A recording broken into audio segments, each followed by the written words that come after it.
బెండకాయల ముక్కలు ఇలా కట్ చేసుకొని 2 స్పూన్లు బియ్యం పిండి వేసుకుందాం.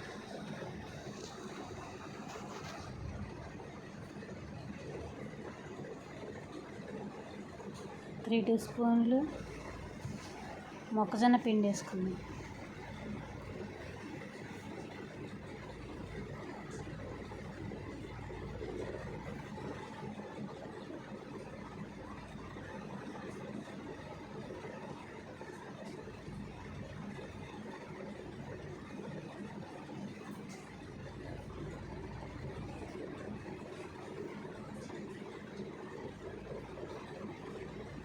అట్లాగే 2 స్పూన్లు కారం వేసుకుందాం.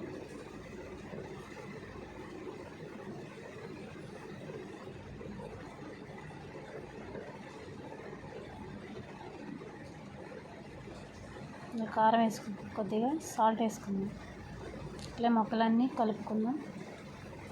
కలిపెట్టుకొని కొద్దిగా వాటర్ పోసుకొని వాటిని కూడా కలిపి పక్కన పెట్టుకుందాం.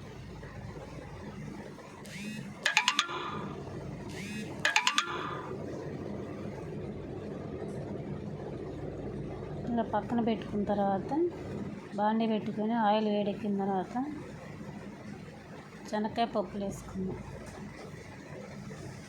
వీటన్నిటిని ఫ్రై చేసుకుందాం.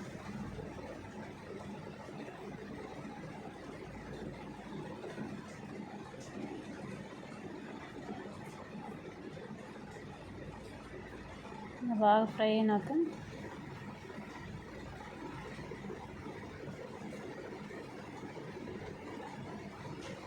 ఫ్రై అయిన శనగపప్పులన్నీ ఒక ప్లేట్లో తీసుకుందాం. అలా తీసుకున్న తర్వాత ఇప్పుడు మనం కలిపి పెట్టుకున్న బెండకాయ ముక్కలు ఫ్రై చేసుకుందాం.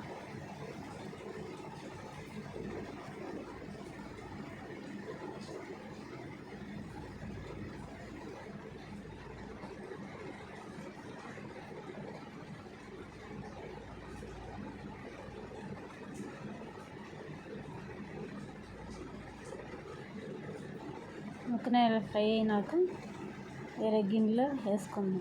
ఫ్రై చేసిన బెండకాయ ముక్కలు వేరే దాంట్లో వేసుకుందాం. ఇలా అన్నిటినీ ఫ్రై చేసుకున్న తర్వాత వేరే ప్యాన్ పెట్టుకొని ఆయిల్ వేడెక్కిన తర్వాత తిరమాల గింజలు వేసుకుందాం. వీటిని ఫ్రై చేసుకుందాం.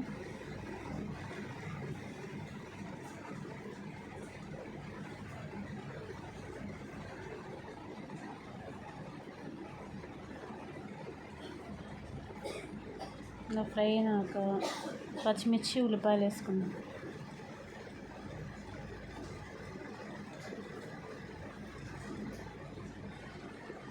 వీటన్నిటిని కూడా ఫ్రై చేసుకుందాం.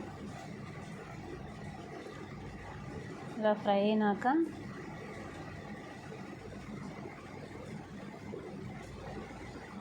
కొద్దిగా పసుపు, కొద్దిగా సాల్ట్,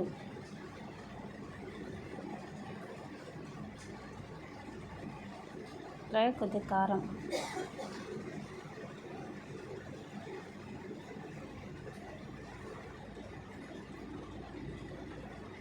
ఐదు నిమిషాలు ఇలా మగ్గనిద్దాం.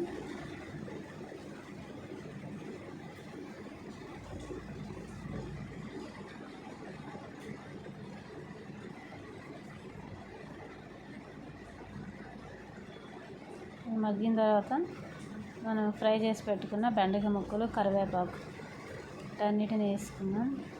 అట్లాగే ఫ్రై చేసిన శనగకాయ పప్పులు కూడా వేసుకున్నాం. వీటన్నిటిని కలుపుకుందాం.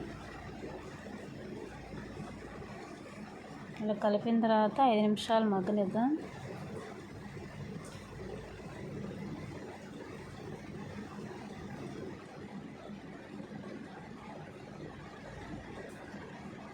ఐదు నిమిషాలు మగ్గిన తర్వాత ఫ్రై అయితే రెడీ అయింది. స్టవ్ కట్టేద్దాం.